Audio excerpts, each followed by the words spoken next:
L'historique d'un pays définira le stade de réflexion de chacun par rapport à une situation globale, passée, présente ou future, que le peuple Ouais, endure.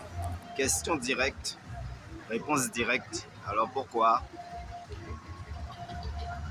Lorsque tu te positionnes politiquement parlant, ou alors tu as une vision sur l'avenir de ce que pourrait devenir le pays, tu ne regardes pas la classe sociale de la personne, ni quel métier que la personne exerce pour savoir où il doit se positionner. Yes, I. Globalement, c'est pas le métier que tu exerces qui va guider ton opinion politique. C'est-à-dire que tu peux être un bureaucrate, fonctionnaire, et avoir des idées plutôt rangées côté écologiste, voire même paysannerie. De même que tu peux être un paysan et avoir des idées très, bien que c'est rare, hein, mais très, comment on dit ça, globalistes, universelles.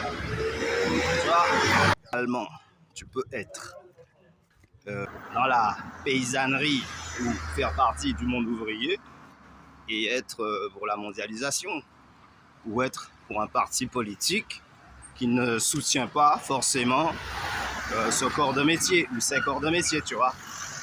Mais oui, alors tout ça pour dire que je regardais une émission avec des Africains qui posaient des questions justement sur les Antilles françaises, en particulier la Guadeloupe. Et on avait un de nos syndicalistes préférés qui répondait aux questions.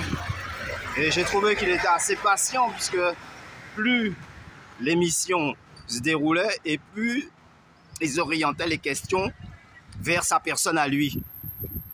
Alors que l'histoire de la Guadeloupe ne tourne pas autour de quelques personnes qui, je sais pas moi, ont plus ou moins pas d'accord avec l'État français.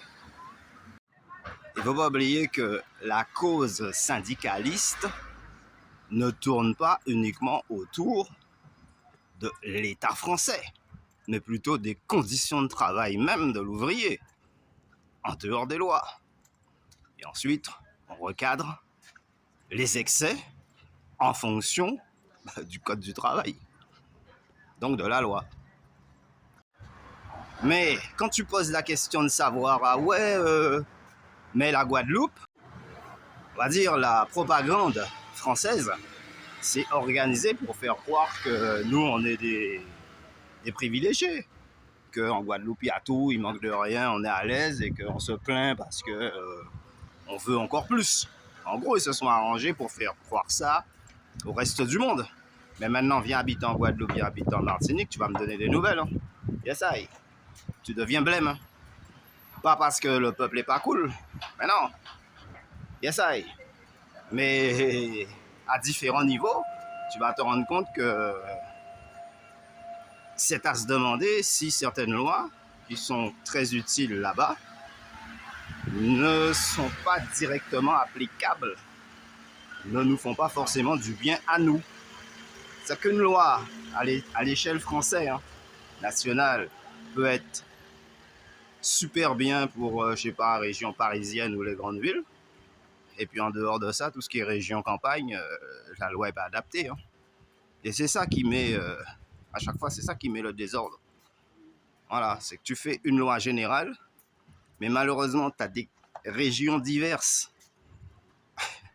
dans ton propre pays et autour du monde qui fait que c'est pas adapté du tout. Tout ça pour dire que ton positionnement politique ne dépend pas de ta vie professionnelle. Le travail que tu exerces n'a pas forcément quelque chose à voir avec ton opinion politique. Donc une fois qu'on est d'accord avec ça, on peut développer maintenant.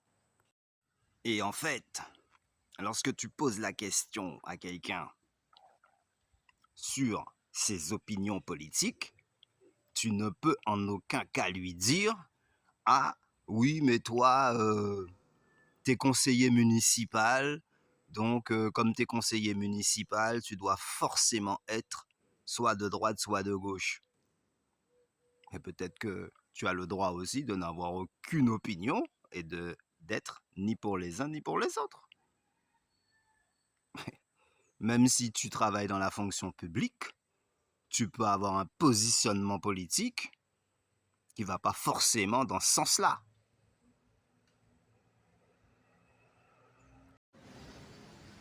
Et c'est pour ça, souvent on entend « Ah oui, mais ces mecs-là, ils disent qu'il faut enlever la Guadeloupe dans les mains de la France, mais eux-mêmes, ils travaillent dans une administration. » Ils travaillent dans une administration. Ils gagnent leur vie par là. L'opinion politique n'a rien à voir. Alors autrement dit, si tu travailles dans l'administration, eh ben, tu n'as pas le droit d'être un indépendantiste. Tu n'as pas le droit d'être un révolutionnaire. Le peuple n'acceptera pas que tu pousses des idées à la Fidel Castro, des idées à la Patrice Lumumba, à la Che Guevara, Nelson Mandela, autres, Martin Luther King, Thomas Sankara. parce que tu travailles dans l'administration.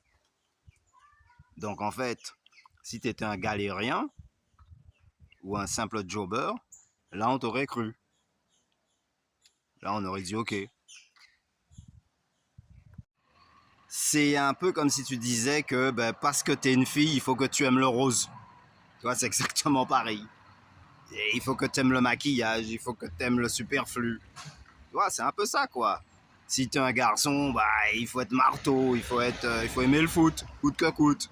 Tu peux très bien être un garçon et pas être plus foot qu'autre chose. Ou voiture de course. Voilà. Et tout ça pour dire, ne fustigeons pas nos leaders, nos défenseurs, parce que quand ça commence à gonfler, on est bien content de les trouver là. C'est eux qui se mettent en première ligne, hein, les mecs qui prennent les risques. Hein. Moi, c'est ça que je regarde. Hein.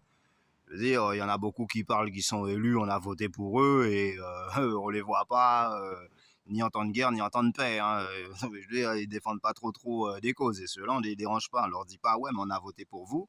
Vous êtes payés par nos impôts, hein, c'est pas ok. Et le travail fourni, on le voit pas trop, quoi.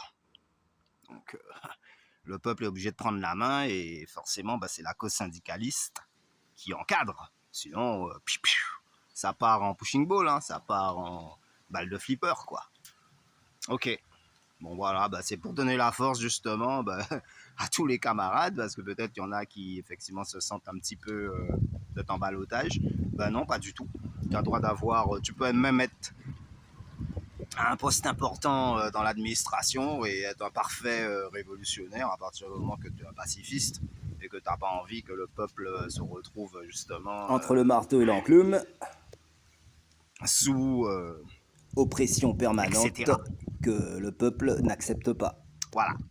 Dans les vastes étendues de l'histoire, seule la connaissance définira le chemin à parcourir. L'union fait la force, un pour tous, tous pour un.